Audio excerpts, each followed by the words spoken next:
ishimwe cyane. Ashimye Imana impaye kano kanya kandi gusubira gusangira ijambo ry'Imana. Ndabibutsa ko turi muri trimestre iyihe? Trimestre ya ministère. Umenga ni bake babizi. Ariko twama tugabura umwaka mu bice, rero ubu tugeze muri trimestre ya ministère. Ico gituma no musi gusangira ijambo ry'Imana rivuga ngo les conditions au succès d'un ministère.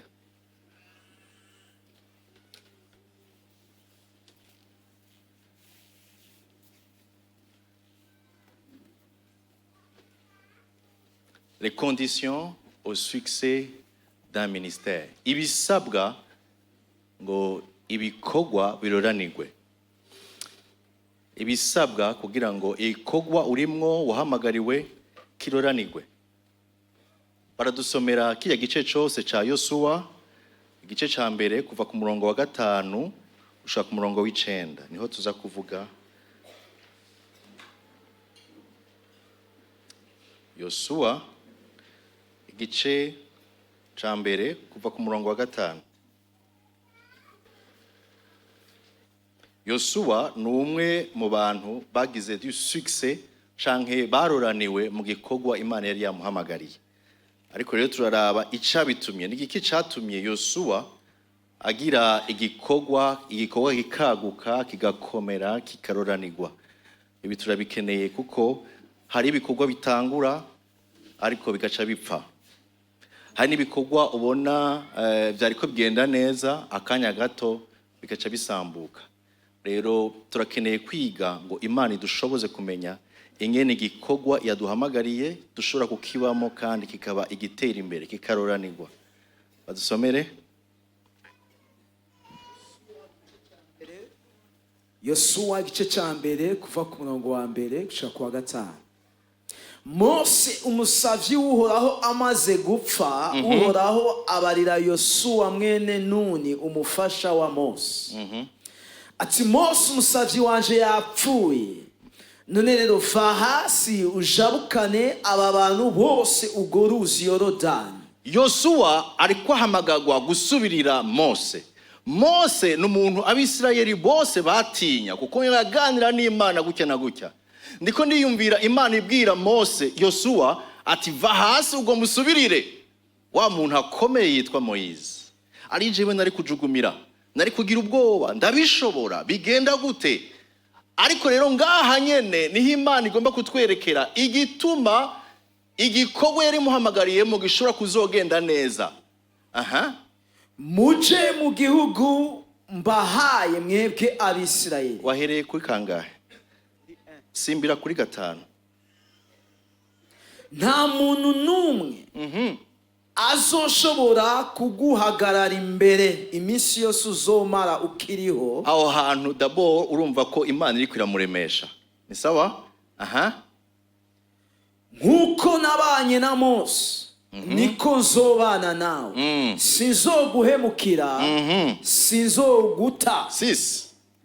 Shikama ushiramanga. Shikama ushiramanga. Kuko ari wewe uzoshikiriza abantu narahiye basogokuruza ko nzokibaha. 7. Mugabo shikama ushiramanga. Arabisubiyemwo shikama ushiramanga cyane. Kugira witondere ivyi vyagezwe vyose bivuga ubishitse. Ikindi avuze ni witondere ivyagezwe vyose ubishitse. Ivyo Mose umusavyi wanje yakugeze ntuzutambambire iburyo canke ibumoso kugira ngo ugire ukuboko kwiza aho uzoja hose. Wait. Ibiri muri ico gitabo c'ivyagezwe ntuzubikure mu kanwa kawe, ariko uze wame ubirimbura ku murango no mwijoro kugira ngo ubone kwitondera ivyanditswemwo vyose. Niho ibyawe bizogenda neza ukagira amahirwe. Niho ibyawe bizogenda neza bikaroranirwa ukagira amahirwe. Du succès. 9.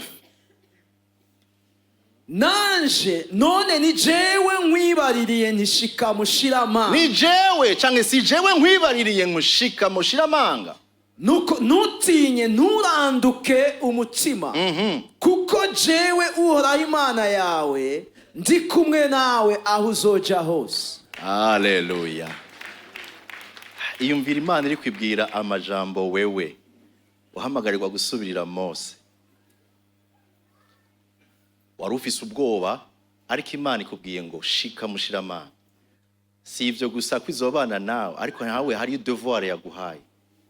Ngibiri muri kino gitabo uvyame kubisubire mu birimbure ni ibyawe bizogenda neza. Nukuvuga ngo abenshi tubona lo succès kubera diplome, amahera duhembwa, amaposition turimwo mu hantu kanaka. Aho niho umuntu yibaza ngo nagize succès canke naroraniwe ibintu bimeze neza. Kumva kuzwi kumenyekanye abenshi nivyo baronderera ko kwerekana ngo naroraniwe, j'ai du succès. Ariko muri Bibiliya lo succès nibayirabira ku mahera no ku madiplome, ariko lo succès canke ugutera imbere ukuroranirwa babirabira ku bintu bitatu tuza kwiga uno munsi. Icambere c'est le caractère transformé, n'ingeso zahindutse. Haleluya. Zahinduwe n'Imana. Iki ni condition ya mbere kugira ngo igikorwa ministère urimwo igire le succès, un caractère transformé, ingeso nziza zahinduwe. Ariko kandi hariho n'ubumenyi bwakuze, ubushobozi bwatejwe imbere, les compétences développées. Nukuvuga ngo washoboye kwiga. Yosuwa yarigiye kurongora yavyigiye ku birenge vya Mose. Yarabonye ingene Mose acimanza, yaricaranye nawe igihe Abisirayeli bose bagenda ngo Yosuwa yama yicaye ku iruhande y'ihema aho Mose ariko aganirira n'Imana. Yosuwa yaba ari kwidirisha n'atari idirisha, yari hafi. Nuvuga ngo yari ko ariga. Ivyo vyamuhaye kugira ubushobozi, des compétences zishobora kumutuma azokora neza igikorwa. Ica gatatu c'est la crainte de Dieu, ugutinya Imana. Ibi bintu bitatu birakomeye, nivyo tuza kuganira ngo twagure gato. Imana ibwira Mose, ibwira Yosuwa, iramubwira ngo nzobana nawe, je serai avec toi partout où tu iras. Nzobana nawe aho uzoba hose. Igituma Imana ibana na Mose kwari kubera iki? Kwari uko Mose yayihaye agaciro, Mose yayubaha, Yosuwa yayubaha, Yosuwa yayizera, Yosuwa yatinya Imana. Ibi bintu bitatu birakomeye. Reka ndavyinjiremo rero.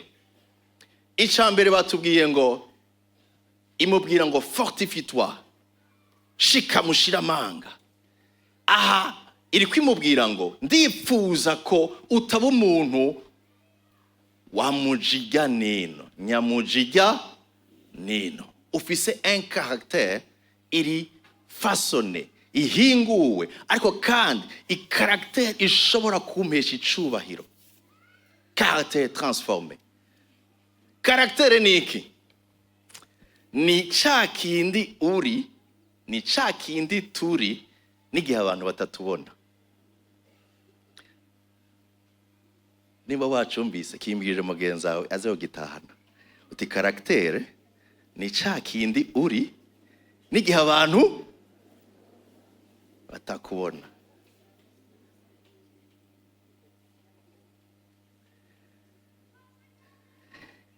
Le caractère irahingurwa. Benshi tuva mw'isi turakizwa mugabo ingeso zacu zitarahinduka. Ingeso zacu kuko ingeso twakuriyemo ugasanga hari ivyo wagiye urabona, hari ivyo wagiye urakira, tuba dukeneye kugira ngo uko twegera Kristo niko caractère zacu, ingeso zacu zigenda zihinduka. Iyi ingeso zacu zitarahinduka, ministere yacu mwitege ko itegezo gusambuka.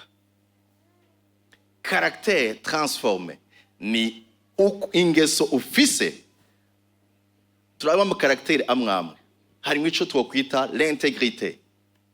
L'intégrité ni ubwizigirwa, l'humilité iri mu makaragiteri akomeye, uguca bugufi. La fidélité, ubwizigigwa ni ikintu gikomeye mu makaragiteri. La patience, ukwihangana. La maîtrise de soi, ukwifata. La persévérance, ugushishikara. Aya n'amavaleur abantu benshi barondera ingabire, ariko izi ngeso, izi karagiteri tukazishira iruhande. Narabonye mu myaka mike maze, narabonye abantu bafise ingabire zikomeye, ariko kubera kubura karagiteri, ingabire zabo bazikoresha nabi, banduza, bavuga nabi, batuma izina ry'Imana ryononekara kubera karagiteri, ingeso zitarahinduka. Ingeso rero ni ikintu gikomeye. Nimba wifuza ko igikorwa Imana yaguhamagariyemo gishikama, suzuma, saba Imana ihingure karagiteri yawe, ihingure ingeso zawe. Bene data, ibuka Yosefu. Yosefu aho yarari mu cumba n'umugore wa Potifari, sinzi aho yamugaraniye canke yamufatiye, nta muntu n'umwe yamubona, ariko n'igiki camukuye hariya, c'est le caractère et la crainte de Dieu. Ni ingeso Yosefu yari afise yo kudashobora kurengera ku byo yemererwa canke yahawe n'Imana. Yagumye ari umwizigigwa mu bihe bigoye, kandi yagumye atinya Imana. Nababwiye nti ingeso, karagiteri ni ca kindi uri n'igihe ata muntu n'umwe akubona. Josefu nta n'umwe yamubona, ariko yari afise mu mutima wiwe ihinduka ridasanzwe.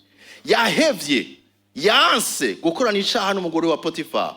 Kubera iki? Kuko son caractère yari afise itabimwemerera. Umviriza, ingabire ishobora kugushikana mu nzu kwa Potifari, ariko lo caractère, ingeso zawe zigushikana mu nzu y'umwami. Hari itandukaniro. Kubera gutunganya neza ibintu n'impano afise, Potifari yaramwakiriye, amuha ivyiwe vyose. Ariko iyo ataba afise karagiteri, ivyiwe vyari kugarukira hajya. Ariko kubera karagiteri, ingeso ziwe zihindutse, zamugurura imiryango, zimushikana ibwami. Ahinduka mushikiranganje wa mbere, ari umunyamahanga. Ico ni kubera iki? Ni karagiteri transforme. No avansanga ndabivuze ko byinshi cyane, ariko kubw'umwanya ndashaka ngo turabire gusa ku burorero bumwe bumwe.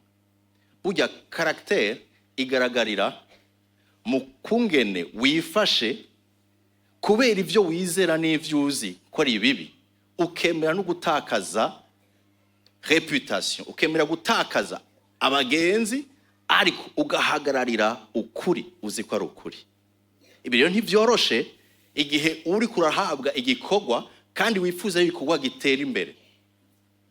Umwami, hari inkuru numvise, umwami yashatse kurondera abazomusubirira, asanga abakandida bashaka kumusubirira ni benshi.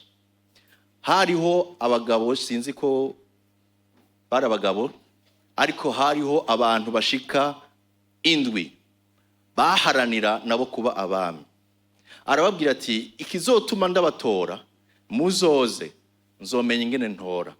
Arabahamagara uko ari 7, umwe wese amuha po canke po nigiki, inkono irimwo imbuto.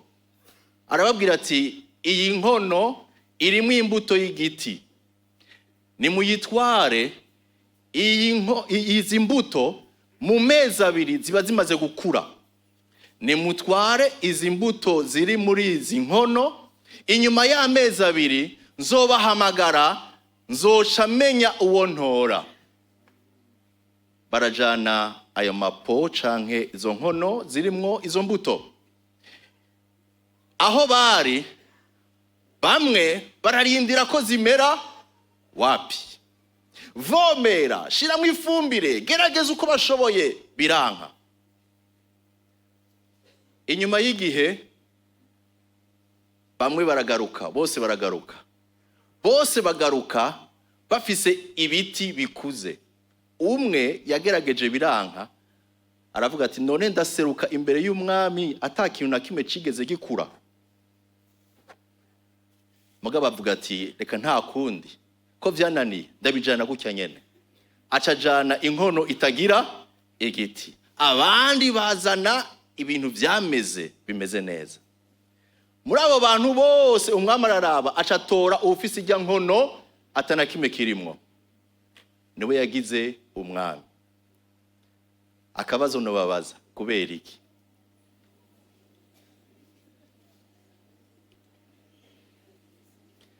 We wotora uwagerageje bikanka canke wotora uwabishoboye?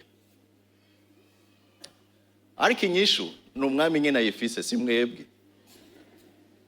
Inyishu ni iyihe? Inyishu nuko umwami yatanze imbuto zitamera, imbuto zitetse zitamera. None bajya bazanye ibiti babikuye he? Babikuye he?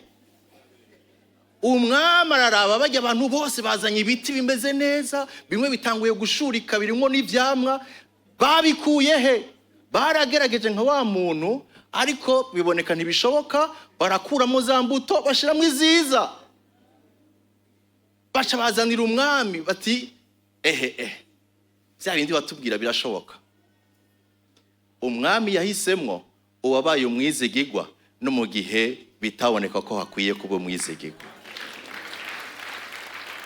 Umwami yararavye abantu bose, umunsi botwara igihugu camuheraheza, boja mu manyanga, bosahura, boca mu zindi nzira kugira ngo bashike ku ntumbero yabo. Ariko uyu yabaye umwizigigwa, ico namusabye yagikoze, kandi niwe nabonye ko ari umwizigigwa. Naho biboneka imbere y'amaso ko vyari bigoye, ariko yabaye umwizigigwa. Ndakwipfuriza un caractère transformé, ingeso zihindutse. Abenshi bararonse ibikogwa, ibibanza vyiza, ariko ivyo bibanza vyiza bicigwa nuko utababizigigwa. Bahabwa ibintu bike, bariko bitegurira kuzobaha vyinshi, ivyo bike barabisahura, babifata nabi. Ibikogwa n'umugisha amazi barawugaye. Kubera iki? Caractère itari transformé. Caractère canke ingeso z'umuntu uzibona mu bihe bibiri. Uzibona mu bihe ashitse imbere y'ibintu akunda, ahamiye. Uvuye mu bukene baguteretse kurongora amamiliyaridi y'igihugu, aho haza kuboneka iki? Ingeso yawe, caractère yawe.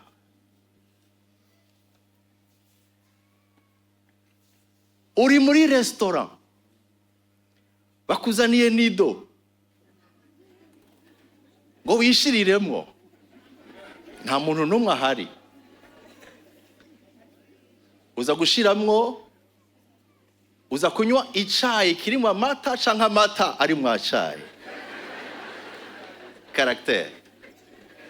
Hari abasukamwo vyose nkuko umenga ntibazosubira guhura na nido. Ni ikibazo ca caractère. Muri restaurant ya self service hari abantu umenga ntibazosubira kubona izo nyama, kandi akaba umuntu ari à l'aise, agaca imbere y'abantu n'isahani imeze gutya. Caractère irabonekera igihe ushitse imbere y'ibintu ukunda. Wifata gute? Ndafise umugenzi batumira ahantu yariko ararondera umukobwa waho kugira ngo bari bakundanye n'umukobwa waho. Hanyuma mama waho hantu aca arahamagara uwo muhungu ati karibu, yari yamwiteguriye. Amukubita inkoko, amuzana inkoko, azana ivyo kurya, azana ibintu vyinshi ngaha. Ati ihereze. Mwene data yarambwiye ati aha ngoma ngwe mu mutego. Ati nakiriye utuntu duke, arambwira ati oya urangiriye nabi, ibi byose ni ibyawe, iyi nkoko yose ni iyawe, pfa umuyitekera. Bariza mugenzi ati wewe ari gutekera. Ushobona karaktere yiyo, ingeso yiyo. Mwene data arihangana arabireka, kandi si wa muntu amenyereye inkoko, ariko kuko mpwemu w'Imana yamubwiye ati aha hantu ugomba upimwe. Amaze kurengana, uwo mumama yasigaye aravuga ati nukuri ujya niwe mukwe. Bene data, karaktere iragaragarira igihe ushitse ahantu imbere y'ibintu ukunda uhamiye, mugabo ufise ingene utegezwa kwifata. Ariko kandi na karaktere iragaragarira igihe ushitse ahantu uba mu bintu bitoroshe kubamo. Shaka ndababaza, aya mazi muyabona gute? Ubona atari amazi, arabonerana, ni meza, n'aya Regideso. Aha karaktere y'umuntu ntuyibona igihe amazi ameze gutya. Hari igihe ushika mu bihe bigoye, baguhonyoye muri bus, karaktere yawe iraboneka. Bakurenganije mu kazi, karaktere yawe igira iki? Iraboneka. Igihe baguhonyoye, igihe bakurenganije, baba ariko barakujegeza gutya. Bakujegeza, barakujegeza. Uyu muntu karaktere we yari imeze gute? Uyu muntu karaktere we yari imeze gute? Igihe atabibaza ariko arahura nawe, umubonye yiyicariye gutya, yo ni umumarayika. Ariko ace mu bihe bigoye, bimujegeze gutya. Bamwe bahora bavuga ngo ndakwereka ico ndisha. By'ukuri nico bari. Aha munsi hari hirese umucafu, mugabo ntiwaboneka. Wagiye kuboneka iri cupa rihuye n'ibibazo. Bayiza mugenzi wawe ati karaktere yawe hajya ihora iba nk'aya mazi canke iguma yera. Karaktere hari ibintu tunyegeza indani, mugabo biko bigwanira indani. Biradusaba ko twiga kwinjira indani muri twebwe, tugasuzuma ingeso zacu. Sinzi ko muhora mubona, hari igihe bahora bavuga ngo abagabo ngo bamara imyaka mike. Kubera iki bamara imyaka mike? Bahura n'ama accident menshi. Amwe mu accident n'ayahe?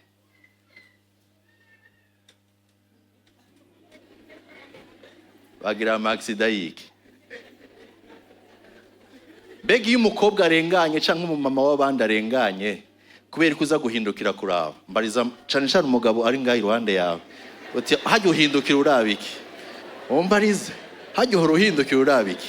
Ashobora kukubwira ati Jesse mpindukira vuba.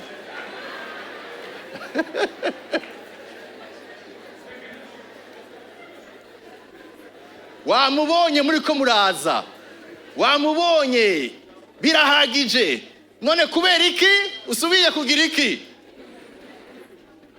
Nukuvuga ngo hari ibintu utabonye neza ushaka kuraba neza. Kubera iki ivyo bintu ushaka kubiraba? Eske ni ibyawe? Ngiki kibazo. Rero hari ibintu byinshi wewe nyene wisuzumye, usanga karaktere ituma igikorwa c'Imana gisambuka kubera utarahinduka. Hari abantu Imana yakoresheje ingabire zidasanzwe, ariko kubera karaktere yabo itari bwahinduka, ingeso zitari bwahinduke, bonyene nibo basambuye igikorwa batanguye. Ndagasubiremo, hari amashengero, hari abakozi bafise impano zikomeye, ariko kubera ivyo bagiye barabika nk'ingeso mbi, karaktere zitigeze zihinduka, icabaye inyuma yavyo nuko igikorwa casambutse kandi gasambuka nabi. Bimwe mu vyo twakora ko cane mu gutegura abakozi b'Imana ngaha mu ishengero, hari umunsi igihe twamaze amezi 8 turiko turiga, tubonana iminsi yose n'aba bapastori muriko murabona n'abandi b'abadiakoni. Muri 2015 twamaze amezi 8 turiko turiga, twubana, tunywana kimwe mu byo twiga iminsi yose kuwa gatanu yari caractère. Muze murabe Bibiliya iravuga ngo ugomba gusenga ukamuzeza wa shengero, ivyo bamuvuga ko vyose, ntabe akunda ingurire, ntabe ari umunywi wa vino, atanobokera vino, ntabe afise umugore umwe, kandi ari imvuga kuri, atagira umugayo. Ivyo vyose ni ingeso, c'est le caractère. Ntibavuga ngo abafise ingabire yo kuvuga mu ndimi avugishwe kandi yongere kuba, no, c'est le caractère. Rero caractère itabaye transformé ngo ihingurwe, ingeso zacu zironona ibikorwa. Rero bamwe mwarahamagariwe mu bikorwa bikomeye, sindabikekeranye. Hariho n'ama-apera akomeye cyane, imihamagaro ikomeye cyane Imana izobashikanako. Ariko icambere, condition ya mbere ni iki? Twumvise ngo ni iki? Caractère, ingeso. Ca kindi uri wewe nyene uzi ata muntu n'umwe azi. Iyo ubonye kishobora kukujana ahantu hatariho hadashigikiwe n'ijambo ry'Imana, heba vayo bireke. Le caractère. Hari ahantu nasomye muri Timoteyo wa mbere igice ca 3 umurongo wa 10, nibaza ko ari umurongo 1 Timothée 3 verset 10. Mwumvirize bariko baravuga gusengera abakozi b'Imana. Paulo ariko arabwira Timoteyo ingene akwiye gusengera abakozi b'Imana. Hari akantu nashaka gusurinya mu kumvirize umurongo w'10. Umvirize ingene ababwira, amubwira kandi abo bantu bagomba gusenga nk'abakozi b'Imana, kandi abo babanze kugezwa. Babanze kugira iki? Kugezwa. Maze nibataboneka kumugayo, bamaze kugezwa bakabona nta mugayo uriko, babone gukora igikorwa cy'ibango ryabo. Ijambo ngaha ripfunditse je numva umenga ni ijambo kugeza. Kugezwa. Imihamagaro ntituyinjiramo tuyisimbamo gutya. Nusimbiza umuntu ngaha ngo arongora abantu amajana atabanje kugira iki? Kugezwa, gupimwa. Hapimwa iki? Hapimwa ingabire? No, hapimwa caractère, ingeso. Mbega n'umuntu aciye bugufi, mbega n'umuntu ashira imbere abandi, mbega n'umuntu w'umwizigigwa, n'umuntu atahabukira amahera, n'umuntu ameze gute? Rero ibipimo byo kubageza biri ubwoko bwinshi, ntitwavyinjiramo ngaha. Mugabo shatse kuvuga ngo ikintu gishobora gutuma ministeri komera cambere ndakirangize ni caractère, ingeso.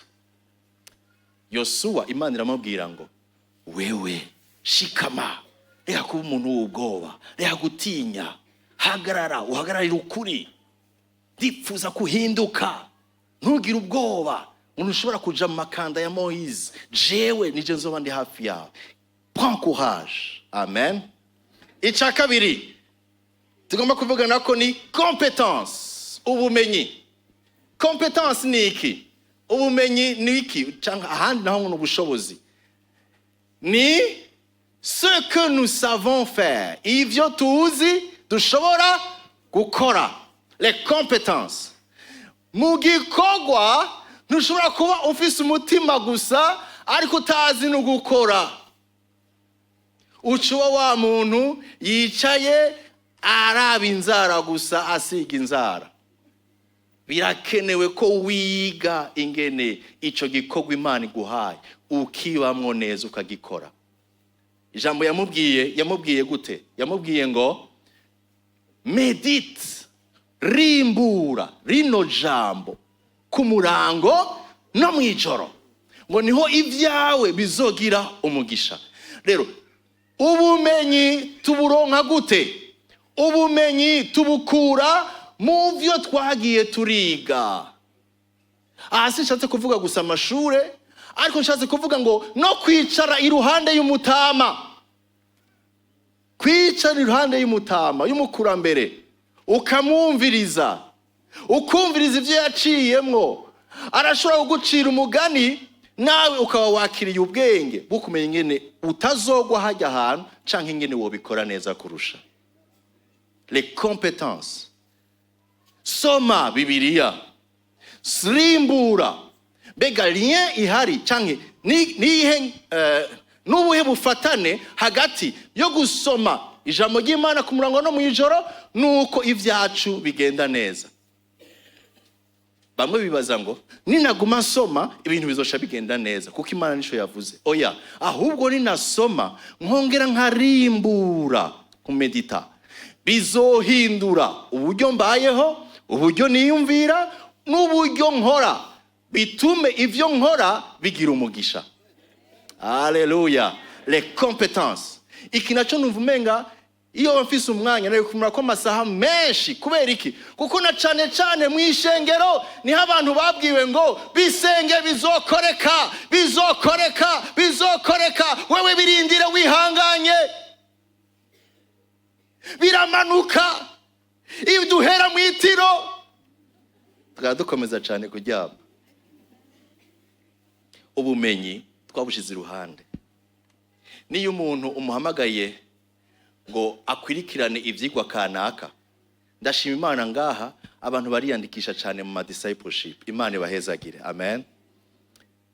Iyo umuntu umuhamagaye hari igihe yanka, aravye iki, aravye abariko baramwigisha canke aravye ivyigwa abigereranya naho ageze n'ubumenyi afise n'ingabire ageze ko, agaca yanka kwakira ubumenyi.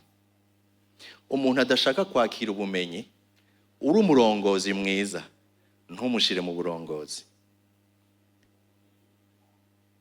kuko agera ahantu akumva umenga nta bumenyi bundi akeneye kuko ivyo afise birahagije. Uyo muntu nimba ageze kuri urwo rugezo, igisigaye nuko abikoresha bigahera hanyuma agapfa tukamusezera. Ariko uguma yiga, uguma arondera kumenya, uguma asenga ati Mana nyigisha les stratégies zindi shoboka, nyigisha ingene nobikora, nyigisha aho noca ntahuza, uyo muntu anezereza umutima w'Imana kuko Imana yipfuza kubana nawe muri iryo hinduka Imana ishaka gukora. Hariho impano canke les compétences zitandukanye. Hari ukwigisha, ukurongora, ugukomunika, ukuvuga. Birigwa ingene ushikiriza ibintu abantu, birigwa. Hari abantu umva bakubwira ngo jewe ndabivuga ibicaho biciye, uvyakira aravyakira, utavyakiye kazi kiwe. Uwo muntu arakeneye ubumenyi, kuko ivyo fise bikeneye gutangwa neza kugira ngo abantu babitahure neza. Batabitahuye neza sikosa ryabo ni ryawe. Rero umurongozi ategezwa kurondera ubumenya kandi akagira écoute, iga ingene bumviriza.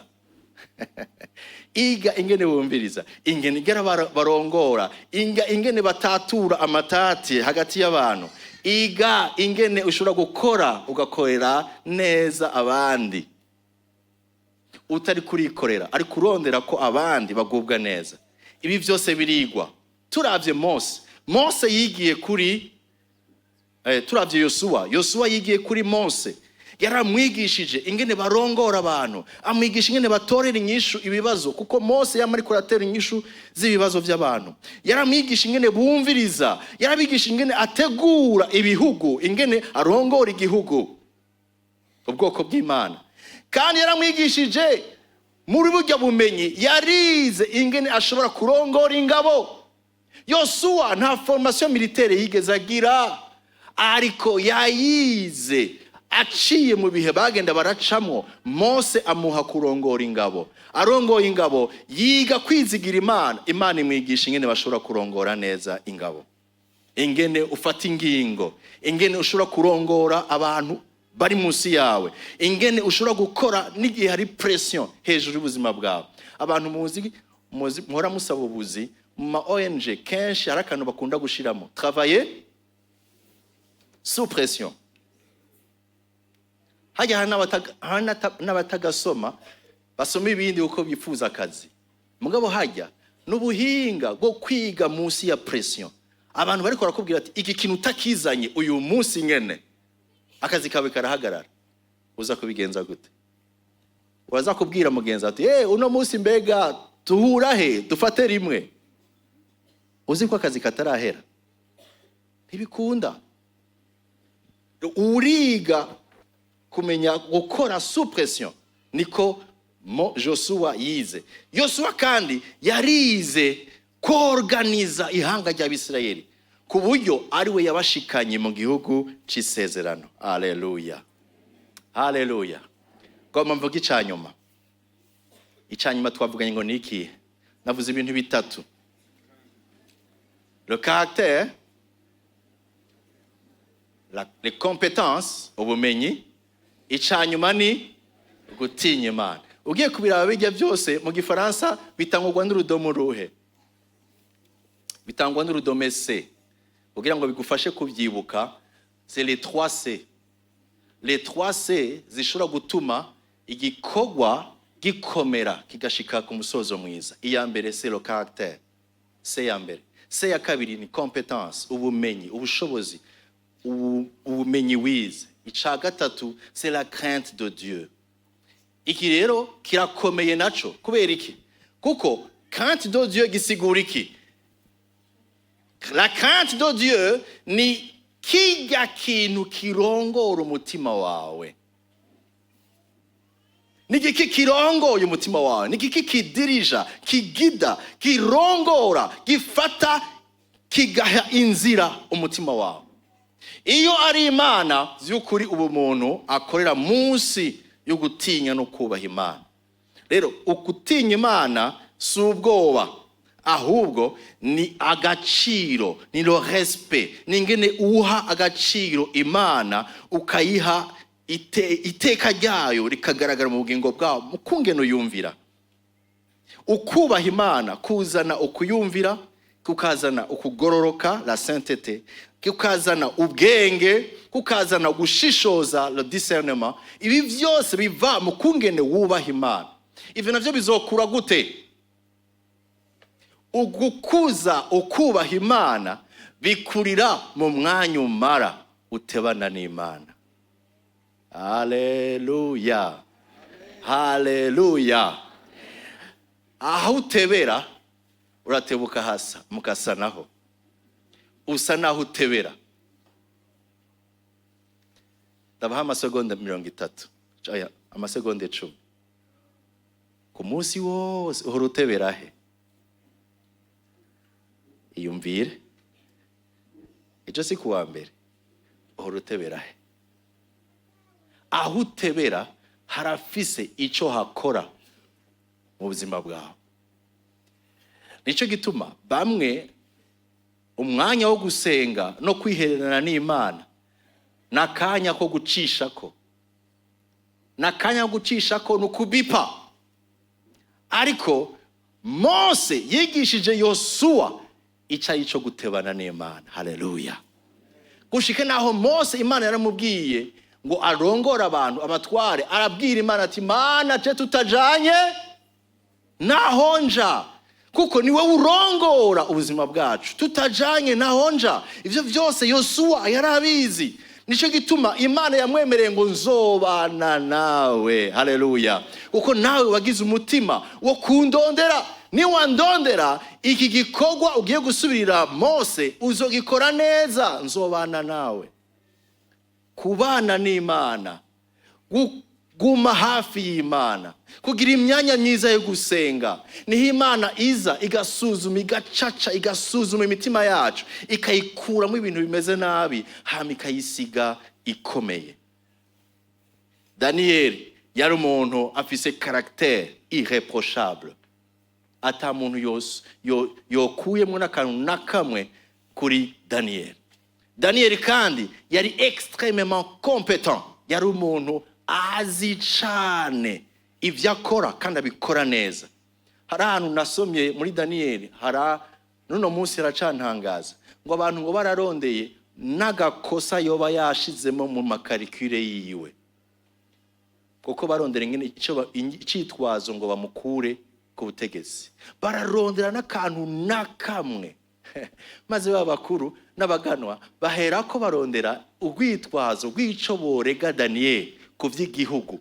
Ariko bamuburako urwitwazo na rumwe canke igitiriganye, kuko yari umwizigirwa, ntaboneke ko amafuti canke ikiriganye na kimwe. Yari competent. Ibiharuro ntiwamubwira ngo hindura ibiharuro sha, erega muri no bihe biragoye, hindura ibiharuro turabe ko twoba turariye rimwe. Ivyo ntiyabiri. Yari competent mu gikorwa ciwe, ariko kandi kirusha vyose yaratinye Imana. Igihe basohora itegeko yuko badakwiye gusenga, Daniel ahubwo yuguruye amadirisha asenga aho tuvuwa. Nivyo byamujanye mu gobo rw'intambwe, mugabo Imana yaramutabaye. Yari yemeye no gusiga ubuzima bwiwe kubwo gutinya no kubaha Imana. Haleluya.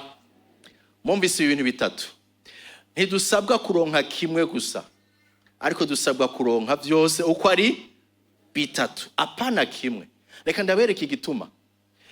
Iyo ufise ubumenyi ariko butagira ingeso, ibyo birabaho. Akaba ari umuntu afise ubumenyi, yize hanze, yagiye arakurikirana amakuru hirya no hino, arazi ingene ibintu bikorwa, arazi ibintu byinshi, n'umuntu ari competent, haba mu rudandazwa arabishoboye, haba mu vyerekeye kurongora abantu arabishoboye, mugabo ata karakter afise. Ikiba ni giki? Nuko uwo muntu n'umuntu azi gukora neza, mugabo uwo muntu ari muri danger. Azotuma aboneka nk'umuntu akomeye, mugabo kubera karakter igikorwa cyo bariko rakora kizosambuka. Akarorero numuvuga butumwa, avuga ubutumwa neza cyane, mugabo afise icaha yanyegeje. Umunsi uri izina ico caha kigiye ahabona, gisambura igikorwa cyose yakoze. Kirumvikana gabeneda. Ica kabiri, umuntu afise ingeso nziza, mugabo abuze ubumenyi. Uwo muntu ameze gute? N'umuntu yitonda, n'umuntu afise indero, afise urupfasoni, n'umuntu mwiza, mugabo ivyo azokora ntibizoshika kure. Turi kumwe? Ivyo azokora ntibizoshika kure. Kubera iki bitazoshika kure? Kuko arabuze ubumenyi. Afise ingeso, afise umutima mwiza, afise umutima ugororotse, ariko nta buhingazi. Ntiyigeze yiga ingene yo bikora neza, nta nabishaka no kuvyiga. Ivyo ariko arakora bizoguma hahandi. Hari abantu umuntu atangura igikorwa, inyuma y'imyaka 30 igikorwa cyaba kiri hahandi nyene. Haba hari ikibazo. Kandi warasuzuma uwo muntu n'umuntu w'ingeso nziza, irreprochable, ariko ikibazo ni ikihe? Kubera iki ico gikorwa kiguma ari hahandi nyene. Hari n'abantu baca bitwaza ngo oya, ngo navuma ngumana bake, ngo mugabo bake beza. Erega na benshi beza wo baronka. Woronka ubumenyi bwo gushobora kuronka, nimba ari urudandazwa, gushobora kwagura imbibe z'ivyo uri kurakora. Rondera ubumenyi. Ubumenyi bufatanije n'iyo ngeso nziza birashobora kuzana umwimbu ukomeye. Amen. Ica gatatu, igihe umuntu afise ubumenyi akagira n'ingeso karakter, ariko adafise ugutinya Imana, ameze nka wa mucamanza ngo yatatinya Imana, ngo kati ntagire n'agasoni k'umuntu. Uwo muntu ibimugaragara ko n'umuntu w'ubwibone, abona ko ivyo akora vyose niwe, ni jewe. Iyo batambona, iyo bataba bamfise, ndetse iyo ntaje ibintu byose birapfa. Uwo n'umuntu adatinya Imana, ntazi yuko icyo dufise cyose twagihawe. Hari ijambo ry'Imana riratubaza ngo mbega nigikiwa ufise utahawe. Ico kibazo kirakomeye. Nigiki ufise utahawe? Ngo none ko iki wifata nk'ukumenga ntiwagihawe? Ivyo dufise byose nivyo twahawe. Igikuru nuko duha icubahiro tugatinya Imana yonyene ngo ishobora gufata ubuzima bwacu wikabuhonebereza muri Gihenomu. Ishobora gufata ibyacu n'ubuzima bwacu twese igahonyorera igabuhonobereza muri Gihenomu. Iyo niyo yo gutinywa. Ngo ntutinye umwana w'umuntu ataca ashobora guhindura, ariko utinye Imana, wubaha Imana, ifise ububasha n'ubushobozi bwo guhonya ubuzima bw'umuntu. Haleluya. Rero iyo umukristo afise ivyo bintu ko ari bitatu vyose vyuzuye, aba ari umukristo yizewe kubera ingeso yiwe, arizewe credible kubera ingeso afise, ariko kandi ni n'umukristo akora ibintu mu buryo bwiza kubera afise ubuhinga yize, kandi ni n'umwizigirwa, Imana imuravye iramwizigira. Haleluya. Ndangize mvuga iki? Nagoma ndangize ndabaha kwibaza bino bibazo. Mbega karaktere yanje vy'ukuri iragaragaza Yesu? Iragaragaza Yesu?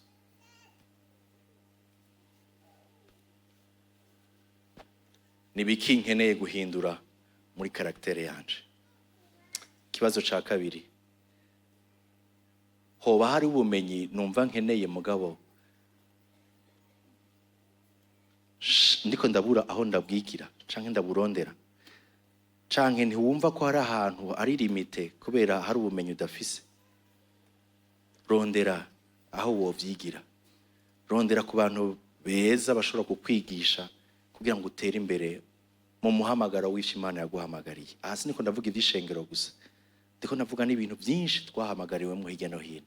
Rondera ubumenyi, rondera abashobora kugufasha kukutahuza ati rega woca ngaha, ibi wovyigako, uzohora ukora gutya. Icanyuma nobaza, hari igitinyiro c'Imana vy'ukuri? Mbega gutinya Imana no kuyubaha no kuyumvira birarongora ubuzima bwanje, canke ivy'Imana ndabishira iruhande mpaka ndonse ivyo nkeneye? Imana iriko irarondera abagabo n'abagore bafise caractère intègre, ingeso z'ubwizigirwa, ubumenyi mu bikorwa, kandi indani mu mitima yabo batinya Imana.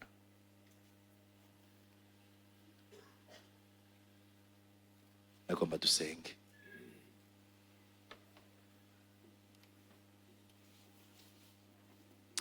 Hari agataburo nashatse kwerekana, sinzi ko kari disponible. Le caractère. Yosuwa yari umuntu w'umwizigirwa, wishaka, courage, patience, yihangana, aciye bugufi. Ico vyamuviriyemwo no uko Imana yamwizigiye. Ubumenyi yari afise Yosuwa, yarize ku birenge vya Mose, yiga kurongora igisirikare no gutegura abantu.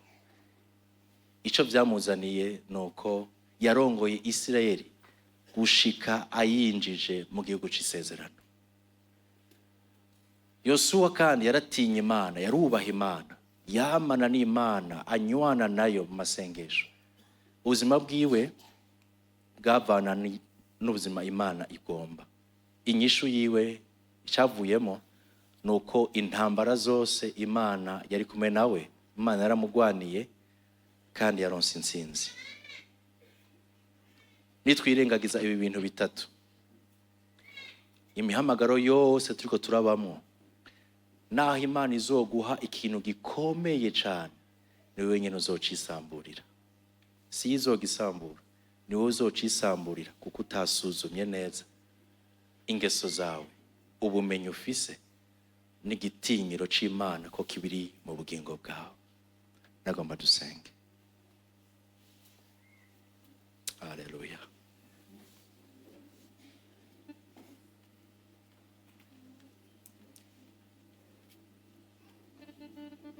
Itanguriro y'ubwenge no kuba uhoraho.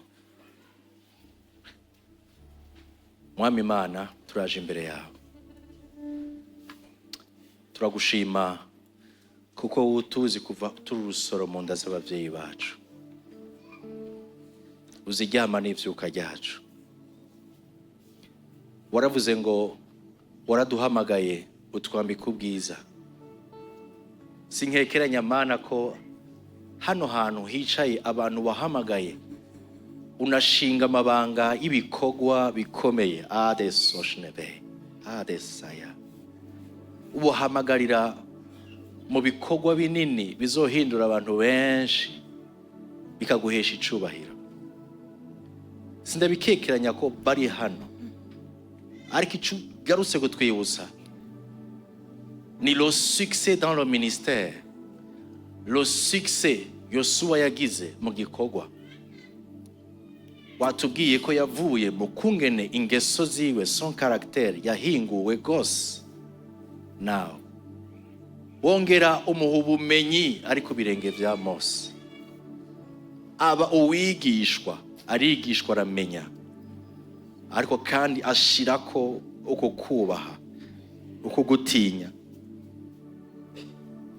Mana, ntidushaka kubura kimwe muri ibi, ariko turabikeneye byose. Adesoya, turabikeneye byose.